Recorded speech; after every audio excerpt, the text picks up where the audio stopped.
to decide to start a business of my own was still to this day the hardest thing I've ever done. By far, all the things we've been through to build what we have, the hardest decision was taking the leap for me. When people get on stage and they accept awards for things, I was like, the first thing they always say is like, hey, I just want to thank my mom and dad for always believing in me. And I was like, I'm not going to say that. The distance that we can shrink between wanting to do something or thinking something should be done and it being done is a direct indication of our personal power in our lives. To make business accessible for everyone. That was the mission of the company. And so our whole idea was, we'll put everything out there for free. So no paywalls. So there's like, we have courses on the site, the books I have for 99 cents so that anyone can get them. And, we'll continue to produce as much as we can. And we share the learnings that we have from our portfolio companies in order to keep the stuff that we are putting out there relevant, new, fresh, cutting edge, because this is what's working today. And by doing that, it also brings other companies to us because they get value from the stuff. And our goal is always to hopefully provide more value to a company before they've ever spoken to us. Like kind of pay for ourselves in advance is kind of like the thought process, even though we're buying in. And that was kind of the thesis when we started it. I didn't know if it was going to work, but it seems to have gone pretty well. And it was just kind of just like, if we just give and keep giving and keep giving, we just focus on the value and delivering to the audience, it'll come back eventually. Entrepreneurs at all stages, we've surveyed the audience. 25% of the audience has a business, 75% does not have a business but wants to start a business. And so that's just kind of overall. And then within that 25%, it just kind of categorizes all the way up to, businesses doing 100 million plus a year. And so it's everyone. And so we try and one of the things that we talk about is like going wide and deep. Is like, how can we figure something that is relevant to somebody who's, launching their first product and also make it accessible or interesting to somebody who's launching a new product line within a division of their conglomerate, right? And just trying to think about both people at the same time, which becomes more challenging, but it's also kind of fun. Both parents are immigrants to the US. Mother was born in France, came here, but father was born in Iran. They met in medical school in Europe. And then my mother brought him back with her to the US. And then they had me and they split. My mom had a lot of demons. She had a lot of things she struggled with when I was coming up. So I pretty much was raised by my dad. Had no siblings. It was just me and my dad until I was about 15. He got remarried. It was a short stint in terms of how long I was like kind of in the house, like right at that stage is when you can drive. And I was kind of on my own almost at that point. As soon as I could work and drive, I was kind of out of the house. And then from there, did the thing that most people try and do, which is I worked hard at school, mostly because I just didn't want my dad to be upset with me, which was the main driver for most of my achievement in my career for the first half, was all just trying to gain his approval. Did all the things that I thought he would want me to.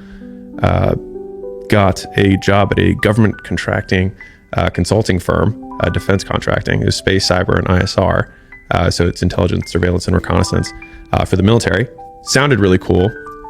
Was less cool when you were in it.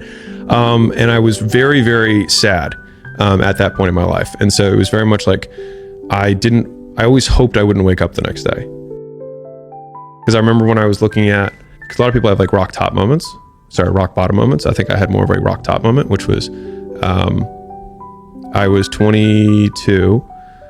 I had done everything that my dad had wanted me to do at this point. I was looking out from the condo that I had been able to buy with this job that I had. And I was like, is this it? And the whole time I just really didn't enjoy my life. And it was just, not wanting to wake up. And it was the decision to leave Baltimore, which is where I was from, to quit that path, to decide to start a business of my own, was still to this day the hardest thing I've ever done. By far, all the things we've been through to build what we have, the hardest decision was taking the leap for me. And it was because I knew that my dad so much wanted me to do what I was doing, because he was so happy that I was doing everything he wanted me to do at that point. And I had told him over and over again that I wanted to do this other stuff. And he's like, yeah, like later. And so I knew that it would probably put a big dent in our relationship if I left. But for me, it was actually confronting the fact that I didn't want to be alive anymore, which was the thing that gave me enough courage, or whatever you want to call it, to actually make the decision to leave home. And so I started driving across the country. I mean, it took me 6 months to do this. Like between when I decided I really wanted to do this and when I actually did it, it took me 6 months. And I called him when I was like halfway across the United States, and I was like, I'm going to California. I'm going to open a gym. I'm going to get into fitness. And he was like, why are you so extreme? And he like lost it. And then we didn't really talk much for a long time. I think the one line summary for me was that like, I felt like I had to let my dad's dream die for mine to live. And I felt like my entire life, it had always up to that point had been like, go to this school, do these studies. You know, I mean, it's a common thing. Like, it's not like I had something that a lot of people don't have. Many people, and to be fair, I'm very grateful for the skills, discipline, et cetera, that instilled in me. Because I think you have the hard hand of an authoritarian parent when you're growing up, and it teaches you a lot of skills. And then, you know, the flip side is if you have a very laissez-faire parent, like you never learn those skills, which then benefit you later. So, you know, who knows? But for me, I knew that he just wanted me to be a doctor. That's what he was. That would have been his dream. I went to school as pre-med. And then it was like even changing my degree from pre-med to just a business degree was like a huge deal. But he was okay with that as long as I followed like the business path. And so when I did my 2 years of consulting, which is kind of the typical like 2 to 4 years you do consulting and then you apply to go to business school. When I was going through that process, I was answering the question for like the Harvard MBA, and it was like, how will Harvard MBA help your short and long-term goals? And I sat there for like 2 days trying to answer the question. And I was like, it just isn't. I want to start a business. And so that was when I kept trying to, you know, start that conversation with my dad, and it just wasn't really happening. And so that was kind of the breaking point for me. It was like, I just felt terrible about my life, and I didn't like the way it was going. And for me, it was such a key point because the biggest line of reasoning I had for myself in order to convince myself to confront my father, or at least disappoint my father, or the version of myself that he wanted me to be, was to say that like, I have to be comfortable dying in his eyes. And a lot of people and many people might think that was hyperbole, but for me, it was very true. Like I knew that I would die in his eyes, and I did. To give you context, so I had the gyms, and I opened up multiple after that, got to about 6 locations, sold those, started a gym turnaround business, did that for 2 years.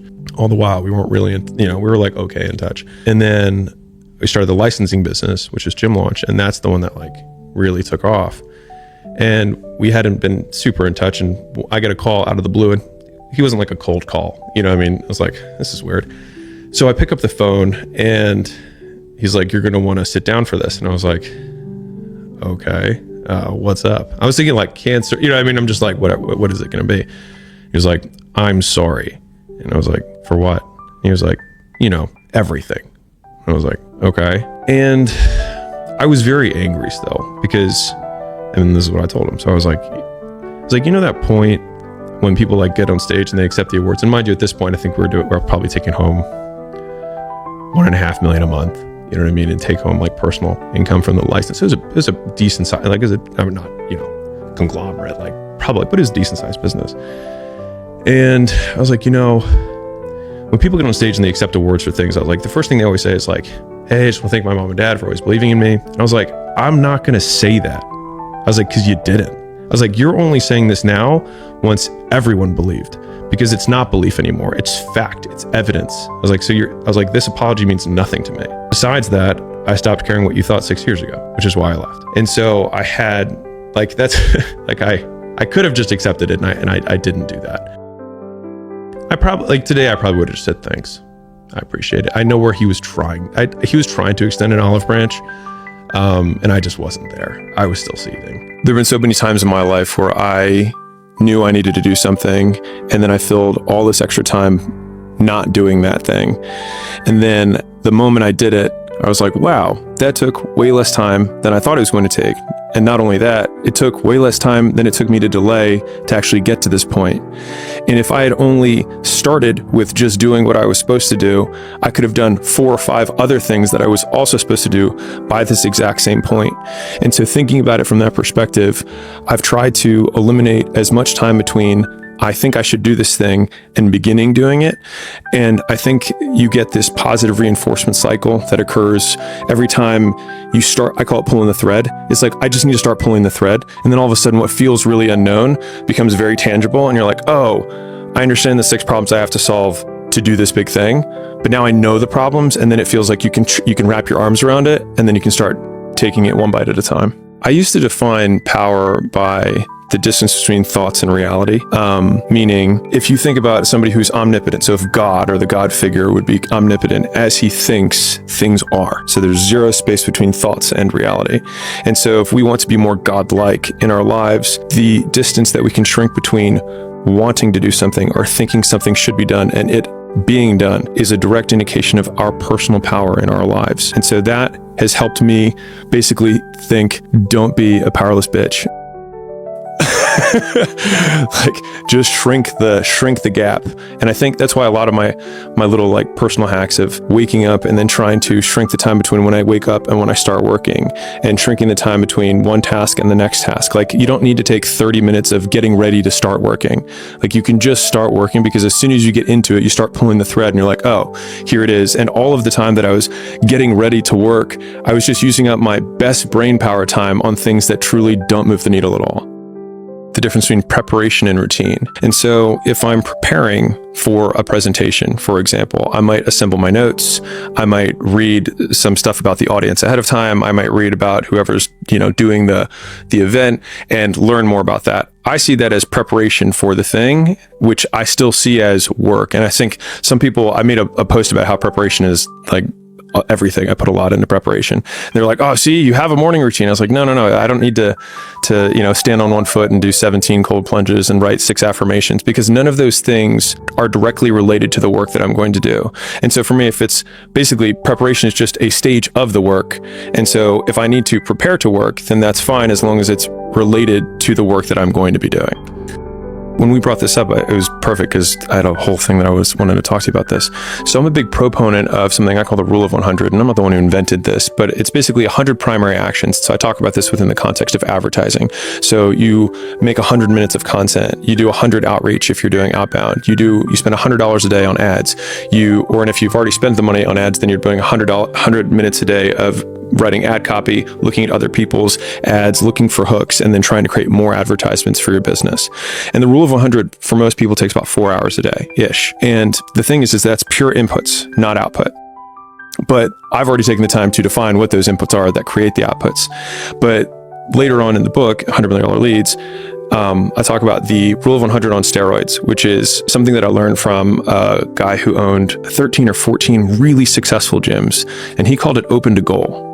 And he said, yeah. He said, my managers work open to goal. And I was like, what does that mean? It's like, so they work open until they hit their goal. And so sometimes that means they hit their goal by noon and they can cut out. Or that means that they have to go from 5 a.m. until midnight that night, because that's how long it took them to hit the goal. And so I've seen this across a lot of high achievers across domains. So like, I'll keep shooting free shots until I hit 100 free shots. I will run until this happens. I will practice my presentation until I do 0 mess ups, right? Or whatever that output is that you want for quality or quantity. And I think that you have to first figure out what the input is that most closely correlates or tracks with the output you want. Mm-hmm. And then you jam as much as you possibly can into inputs. Because if I said, hey, go get me 10 customers, you freeze, because it's like, well, what do I do? And so then normally people they skew, like behavior skew. So it's all over the place. It's scattered, mm-hmm. It's shotguns, sprays. And then they eventually figure out one thing that works. And then it's like, once you hit that, then you just jam that button as hard as you possibly can. And I think that I've been disproportionately successful in different domains in my life by ruthlessly focusing on one input. I mean, even when I was a kid, when I played video games, it's like if you find a spawn point for zombies right before the end of the level, I would just sit there for like 8 hours and just wait for the troll to come up and just slice him again and get my little diamonds and put it in. And I would just do that for hours because I was like, oh, I got to level up my avatar. But I think I play the game of business the exact same way. I think the vast majority of business owners, I come from the business perspective, the vast majority of business owners, work a fair amount. They just work on the wrong stuff and they do it the wrong way.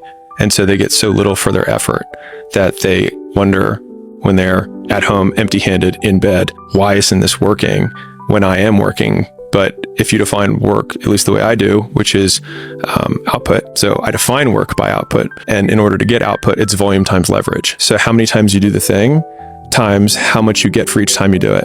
And so that is the, do you work smart or do you work hard? It's you do both. You do as many reps as you possibly can, and you do it with the most leverage possible. So if I make 100 phone calls, the leverage that I can have there would be how skilled I am. So if I make 100 calls, I might get 10 times more. And so I worked more. I had more output than somebody who has less skill. But the only way you get skilled is by doing more inputs, by working more. And so it's this virtuous cycle of doing more and getting better, and then you get more for what you do. Yeah, we need to be reminded more than we need to be taught. The amount of, I think it happens more when you're younger, but girlfriend breaks up with you. Okay, then you go into work and you sulk because you're distracted, and then you don't do the same level of effort and you're not enthusiastic. And then all of a sudden your work suffers and you get put on a PIP or you get fired.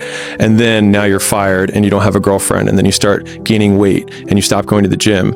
And all of a sudden you're like, man, bad things happen in threes. It's like, no, bad things happen all the time, and they only become interrelated if you let it affect your behavior. And so I think the equal opposite of that is thinking, okay, this bad thing occurred. What can I do to decrease the likelihood something else bad occurs in the meantime? And then boiling everything down to activities or the actions that I have to take.